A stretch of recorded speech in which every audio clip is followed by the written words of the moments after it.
I'm so happy to be here. I consider this like a huge privilege. So thank you, everyone, for coming, for like affirming this moment that's happening. I was just waiting to come out and listening to him talk, and around all of these books, and I just thought, God, they must trust me. I'm from a poor background. I'm very liable to steal. No, really, it's true. I'm not joking. But hello, it's so good to be here. And I guess like every time I'm at an event like this, and every time I think or wonder about what poem to do first, the same poem just always comes back. And it is, hello, Lola, hi, how you doing? Sorry, was that embarrassing? Good to see you too. And yeah, this poem is just one of the dearest, the closest poems to me. And I wrote it at a time when my mental health was failing a bit, and I called it mental health. Mental health. If you're walking down an aisle with a dim fluorescent hue, but a tinned fish and beans in cans, strip lighting above, cracked tiles beneath, with the realization that most things are futile, and get the sudden urge to end it all. Don't stop. Call a friend. Call your mother if you have one, and if you can stand her, listen to her talk about the price of tinned fish and canned beans. Call the speaking clock. Know that whatever time it says, whatever time is the time that everything has to change. Leave the damn aisle. Don't go anywhere where they sell sweets, chips, booze, fast love, or lottery tickets. See that just outside there are people-lined streets that are emptier than your insides, skies darker than your own.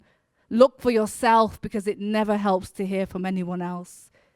If you're one of those running around town like mad people who jump from tall buildings with glass fronts and not enough air, if you're failing to fix a broken story, if you have been cooped up for far too long in a very high tower in a dangerously low state, plenty of TV channels and TV dinners, plenty of sweets, biscuits, chocolate desserts, and plenty of wine, but no love for miles and miles, if you didn't get up for work today, if it's been afternoon for hours and the silence is keeping you awake, if you only remember how to draw your breath in and out like waves of thick tar cooling, if you're wishing it later, pulling the sun down with your prayers, leave the damn bed, wash the damn walls, crack open a window, even in the rain, even in the snow. Listen to the church bells outside. Know that however many times they chime is half the number of changes you have to make. Stop trying to die. Serve your time here. Do your time. Clean out the fridge. Throw away the soya milk. Soya milk is made from children's tears. Get flowers from outside. Stand them in a measuring jug. Chop raw vegetables if you have them. Know that if you're hungry for something but you can't think what, you're more often than not only love-thirsty, only bored. When the blood in your body is weary to flow, if your bones are heavy though hollow, if you've made it past 30, rejoice, and if you haven't yet, celebrate. No, there's a time coming in your life when dirt settles and patterns form pictures. If you dream of the city, but you live in the country, milk the damn cows, sell the damn sheep, no, they'll be wishing you well, posing for pictures on milk cartons, or running over lush hills to be counted at the beginning of somebody else's dream. See, they never held you back. It was you, only you. Thank you.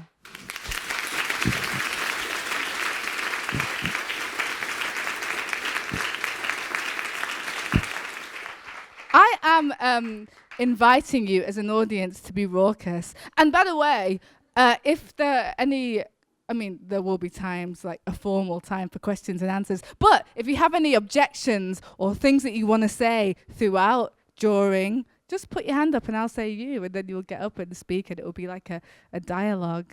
That will be really cool. Yeah, feel free to do that. Okay, so the next poem is, I never know what poems I'm going to do until I meet the audience, because I just think it's like a fun way to do things, or maybe just really disorganized. But I'm a disorganized poet, And the next poem I'm going to do is a poem I wrote when I was hungover. As I'm hungover a lot. And no, I really am. And so it's a poem I wrote. I was hungover. I woke up in a place that I shouldn't have been. And it's about that. And the person who I wrote it about, asked me if it was about them. And of course I denied it. I always do. And this poem is called When It Is But It Ain't. Some of us love badly. Sometimes the love is the kind of love that implodes, folds in on itself, eats its insides, turns wine to poison, behaves poorly in restaurants, drinks, kisses other people, comes back to your bed at 4 a.m. smelling like everything outside, asks about your ex, is jealous of your ex, thinks everyone a rival. Some of us love others badly, love ourselves worse. Some of us love horrid, love beastly, love sick, love anti-light. Sometimes the love can't go home at night, can't sleep with itself, cannot contain itself, catches fire, destroys the belly, goes missing, punches, smashes heirlooms, tells lies, the best lies, fucks around, writes poems, impresses people, chases lovers into corners, leaves them longing, seasick, says yes, means anything but yes, tricks the body, kills the body, dances wild, and walks away smiling. Thanks.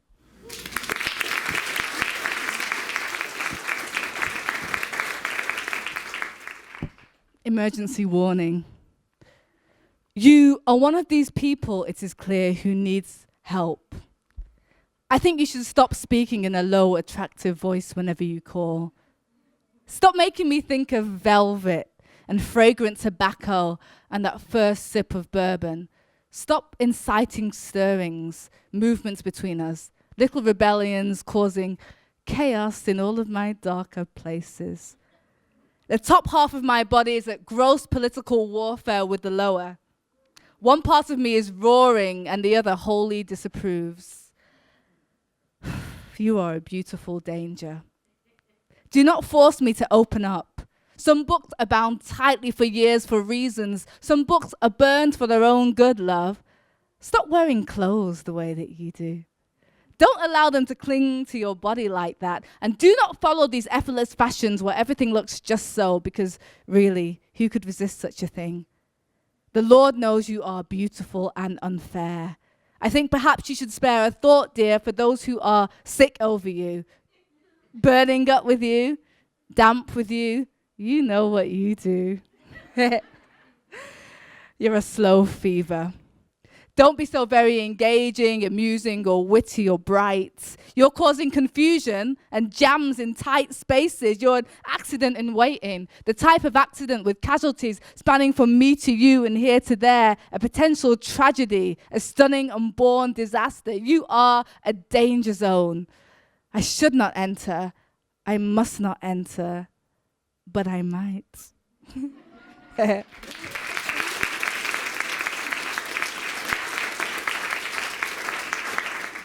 I always enter, always. It's a problem, but you know. Do you want to hear, this is the audience participation bit. Are you ready? Okay. Do you want to hear a dramatic, a dark one, or a story? All right, that was easy. Okay, so it's a story, and because I'm so wonderful with titles, I called it This Was the Story. It's about my mum. This was the story according to her, but then she could never be trusted. It was safe to say that we had established this by now. We had established this on a very regular basis. On this particular morning, her story and its various possibilities did corroborate with stories she'd told before, but everything else was out of sorts. We were drinking whiskey on 2 stools by the window. It was freezing cold, and the moon was a tiny slip of a thing in the sky. She had woken me up for school far too early or far too late again. Also, we were trying to avoid the view. She was house proud, but not at all garden proud, and the garden was an embarrassment, even at the wrong pitch black time of day. Now she was saying that she met my father somewhere on a large boat. She was working on the Gold Leaf cruise liner in 1984. The way she put it, I could be the child of 4, possibly 5, but the 5th was not likely due to timing and the fact that they were interrupted before the point of no return. However, as she put it, and never tactfully enough, accidents do happen. So here were the 4, plus the very slim possibility. 1, the captain's mate. 2, the dark-skinned man behind the bar. Or 3, his friend. Or 4, his other friends. Owing to the fact that it had been a set of crazy, crazy months, and she was A, going through a great deal, heartbreak, namely. B, drinking far too much, far too often. Furthermore, she did not subscribe to the theory of regretting anything. If she did, she might regret not having more control over the situation. Also, most cases like this won't stand up in court. 5, least likely, the one she loved. I felt that I should get up, although you couldn't stand up to your full height in our house. Do I call it a house? And make a point about going to school because she was likely to forget. Anyway, she went on, this fettered concept of motherhood is outdated. You can go and come back and go and come back. And I shall always be here. I shall always be here. That's real love for you, and don't let anyone tell you any different. Then she began to speak in a different language. Her lover was fast asleep on the bed, too far gone to move. He'd been sick on the pillow and was drawing some very unsettling snores, but as always, she was in her own space, not really hearing. She rested her head on the table and disappeared as usual. I put my coats on, looked over them both, and left for school, or something like it. When I came back, our house was gone. Sometimes exactly what you want not to happen happens anyway. Thank you.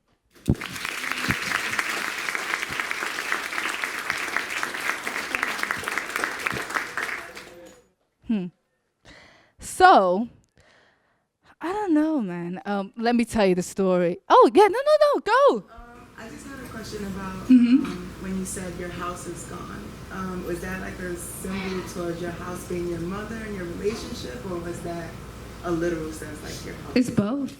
You know, my house has been gone many times, but physically and also the feeling of the house. I grew up moving a lot just because of circumstance and having to do that because of things, because of poverty, or because my stepdad was changing shape and form. Like magic. It was like magic. But yeah, the house has been gone a few times, so that's what it's about. All right. So, let me tell you the story. Okay, this is the story of Bone, but like really condensed because I don't want you to be bored. So, what happened was I was a writer for a really long time. I grew up looking at, like, it was like this. I had a house. Well, no, my house was not like this. Who am I kidding? I mean, a section of it was. I had a very Jamaican, like I don't know what you call it, a cabinet. Well, you guys call it cabinet, is here? A closet. Huh? Say it again. Is that what it's called? Oh, I never called it a whatnot stand. Oh, you taught me a new Jamaican word. A whatnot. I had a whatnot stand, and it was like this. And yeah, no, my mum had everything. She had the Bible there. She had the Kama Sutra there. It was fucking amazing. And yeah, and I learned to like read really young, and so I learned about people and characters and their motivations and why they did what they did and why they felt the way that they did and why they said one thing but meant another. I learned a lot of things from having a mum that just taught me this gift of literature really, really, really early, and I'm so grateful for that. And I of course, learned to write like super young, because when you teach children to read at an early age, they also want to write a lot of the time, and did that and really found it just fulfilling and amazing. And then became a teenager and forgot. And then was in my super early 20s. Of course, I'm still in my super early 20s. Of course, um, and yeah, forgot. And then I decided I had this depression thing, and it just kept on coming and kept on coming, and I didn't know how I was gonna make it right. I didn't know how I was gonna change things. I just knew that I felt wrong a lot of the time. And so I ran away to South Africa, which is a bit drastic, but we do drastic things from time to time. And one of the spaces I encountered in South Africa, I was walking down this street in a place called Observatory, and there was this night, this spoken word night at a place called Tagore's, and I saw that people were exchanging words, and so I went in. I had my routine 26 wines, and I was like, "What is this? This is amazing!" And then, went in there, and they said every single week, every Monday, we set a prompt for the next week. Do you want to do it? And I said, "Of course, I'll do it." And I used to write. I think I used to write, and then, and then the particular theme was discord in the family, and I was like, "Oh, this is my week." And so I wrote this poem, and this poem really, this long ass monologue that I've just given you, is because this is the first kind of poem that got me back into poetry, and it's called True Story, and it's in the book. And this is how it all came about. True story, because it's a true story, and because I'm so amazing at titles. It's not that Dad doesn't love you or your brother, said Mum, greasing up her ashy legs with Vaseline. Or that your Auntie Amy's a man-stealing, cheating, backstabbing bitch who can't keep a man, so she has to steal somebody else's. He and I just don't see eye to eye anymore, that's all. And he wouldn't stop eating cashew nuts in bed. It's not that your mum and I can't stand each other, said Dad, pushing a dirty £10 note into my chino's pocket. Or that I forgot about your birthday, but I need time to think. I'm moving in with Amy. And anyway, your mum cooks with too much salt. It wasn't so much an affair, you understand, said Auntie Amy, lacing up my brother's small Nike trainers and picking out my knots with a wooden comb shaped like a fist. But a meeting of minds outside of our respective vows. And bodies, muttered Mum when I told her later. Two-faced tramp. What a joke. Don't tell anyone I said that. Don't tell anyone I said that. It's not as though your mum's exactly an angel anyway, said Dad, with blood-red eyes and a pulsing vein in his forehead, finishing the last of the whiskey. And Auntie Amy said, easy, Winston, you've had a lot. And Dad said, don't tell me what to do. Not even my wife yet, and you think you know it all. Yeah. You think you know it all. It's not that your family are going to hell necessarily, said Grandma, boiling up the green banana, yam and dumpling and grating the coconut onto the rice and peas. They must just accept Jesus Christ into their lives and put away the drink and sin and all the lies. Now go and wash your hands and set the table. Don't worry, girl, we'll pray for them tonight. Thank you.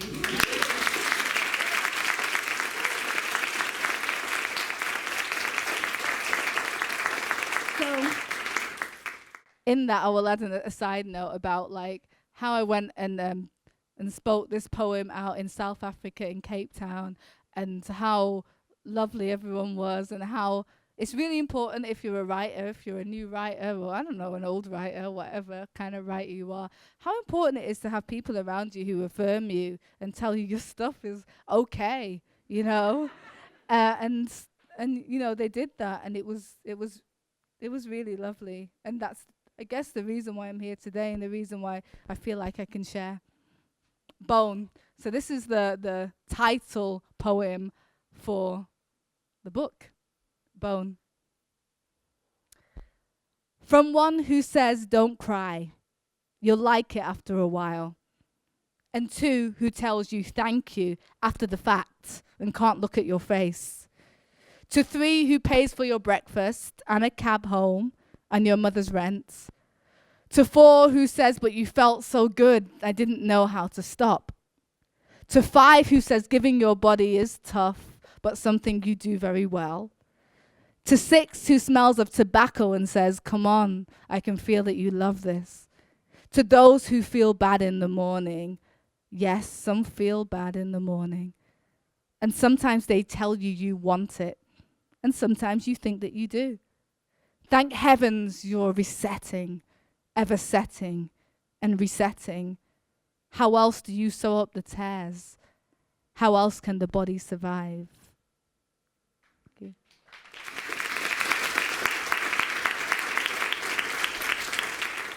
All right. Do you want me to tell you a story of how I got someone to fall in love with, it worked, someone to fall in love with me? So, I was in Cape Town, figuring out the meaning of life and why everything was so shit. And I fell in love. Well, I fell in love more than once, but we won't go into that. But this is the person I wrote about. I fell in love with someone who was Zulu. And I decided to write a poem about them and just pepper Zulu phrases throughout so they would think I was just really just learned and just intelligent. And it worked. And so this poem is called Stanwa Sami, which means, Google is amazing. I don't know. I just Googled everything and then presented it to them and they were like, oh, and I was like, well, and it was just wonderful. And it worked, it really did. So if you are in love with someone who is of a different, speaks a different language, write a poem, pepper it with their phrases. It works. This is a Stanwa Sami, which means my beloved in Zulu. In the early hours of this morning, it was far too hot for either of us to sleep. You told me I was strange and kissed me, sunk your teeth into my soft bottom lip twice, so hard I thought you drew blood. I keep getting the feeling that if you look at me for long enough, you may see that I have 1,000 fears, just like your mother who never really wanted you to leave. Meanwhile, Mina, I am catching up on the sleep that we missed and waiting patiently to feel normal again. My thoughts about you are frightening but precise. I can see the house on the hill where we grow our own vegetables out back and drink warm wine out of jam jars and sing songs in the kitchen until the sun comes up. When you make me feel like myself again. Myself before I had any solid reasons to be anything else. Last night you gave me the space to dream bigger than the single bed. You laughed in your sleep and I cried in mine, and today we might be tired. We might be tired because the sun is fierce. The sun is fierce and so much happened between midnight and now, but Baba, you are terror and you are brilliance. And so I'm the kind of woman who's already teaching my body to miss yours without craving. And I'm the kind of woman who's already teaching my heart to miss yours without failing. And I'm quite sure that you'll find this unnecessary, but I'm still looking for a place to run and hide when you say, Otando Luami, I'm ready. Are you? I'd quite easily go with you to the other side of the world with only the clothes I'm wearing and the coins and the empty cashew shells and peanut shells in my purse. Kodwa. Every time you leave the room, I worry and think, perhaps I've imagined you, or maybe you've imagined me.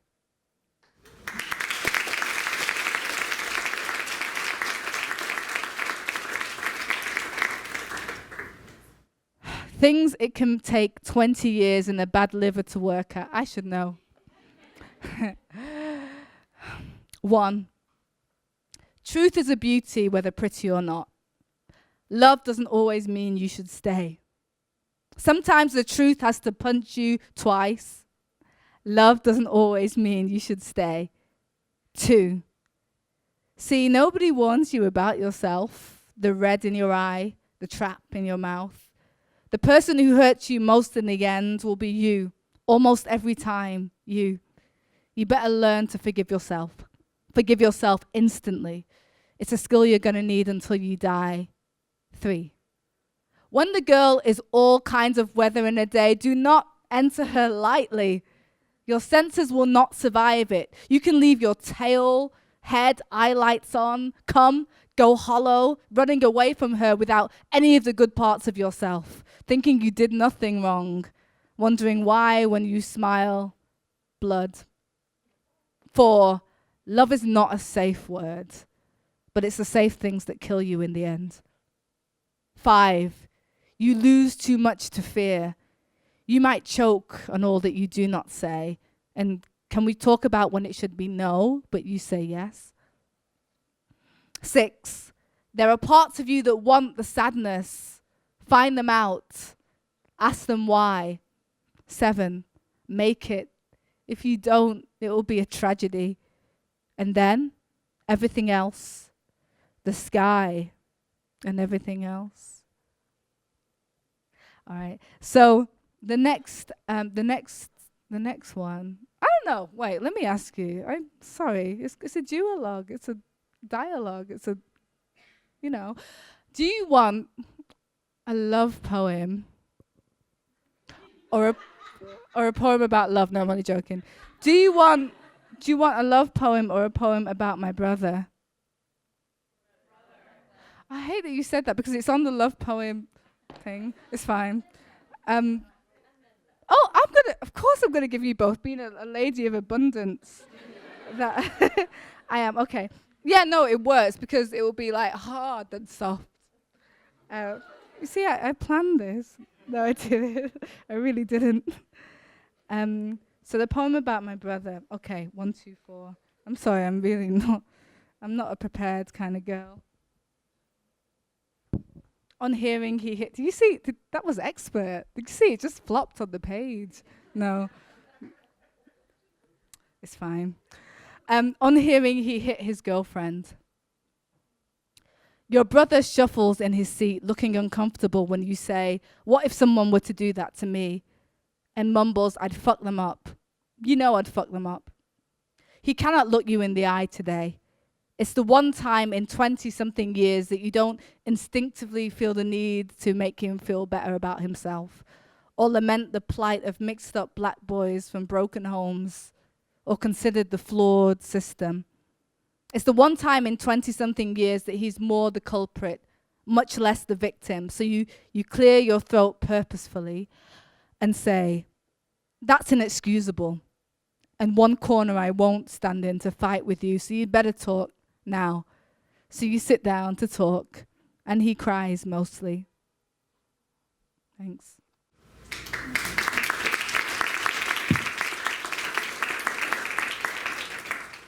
When they ask you how you are, don't say fearful. Narrow your eyes and kiss your teeth, but don't say afraid.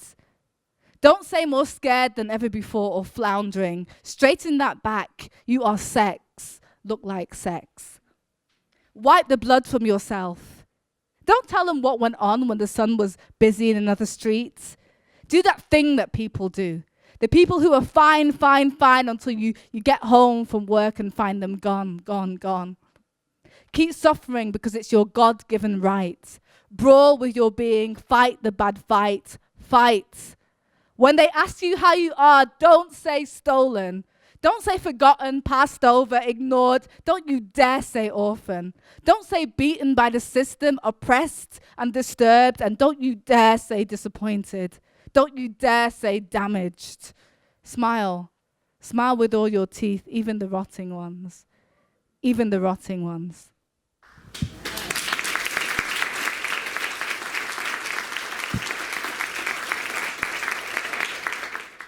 I got 2 more poems, I think. Did I do it right? Did I time it? I'm horrible at timing. All right. So, okay. No, this one. So, this is a poem about someone. I didn't deny this one because it was impossible. It's too specific. And, yeah. No. It's called Not the End of the World, but almost, because it wasn't the end of the world, but it almost was. The day was not the best, especially in my head. I was thinking calmly about stepping off the side of the mountain in the rain, embracing this life, this empty space, one last time and making it look like an accident. My eyes were blurry with salt and I hadn't eaten in days, but my mind was clearer than air on a blue sky morning in the Black Country. I said, no hard feelings, bright world, but maybe you're not for me. Maybe I'm stretched too thinly, pressed too deeply into you in a shape that I can't keep without cramping, and maybe your walls are too cold. Perhaps human nature is just too fickle to understand, and rainbows aren't all they're cracked up to be, so why hang on until the rain ends? That's when I saw you. Eyes did meet, lightning did not flash, but I thought, who wears a reindeer jersey and red shorts in May? And anyway, you looked kind, and the sky was still dark, and the sun was peeping out a bit, and it was still dark and drizzling, but everyone needs a little kindness. You have a smile that turns down at the sides, and those gentle kind of eyes. We sat on a hill in the car looking at where the beach met the sea and the rain hit them both, and I quite desperately, quite selfishly said, drive into the sea with me just once and it's done. But you drove fast in the opposite direction to a blessed place of broken brick and stone and said, this used to be my childhood house. And then drove further to a purple house way up on the hillside and said, hey, one day this will be home. It wasn't perfect. It isn't now. I still have days when I want to exit the system faster than you can say, don't you dare give up now. And you still have days when you can't even taste the sweetness in raw honey. But neither one of us believes in pills. Days when I so want to kiss you, but your mouth is sour, and my thoughts are bitter, and I'm angry, just mad, just crazy with it all. But we are each other's home, sweet home, love. The roof is screwed on too tight at times, and the walls of our purple house can pinch a little, but my God, they're always warm. Thank you.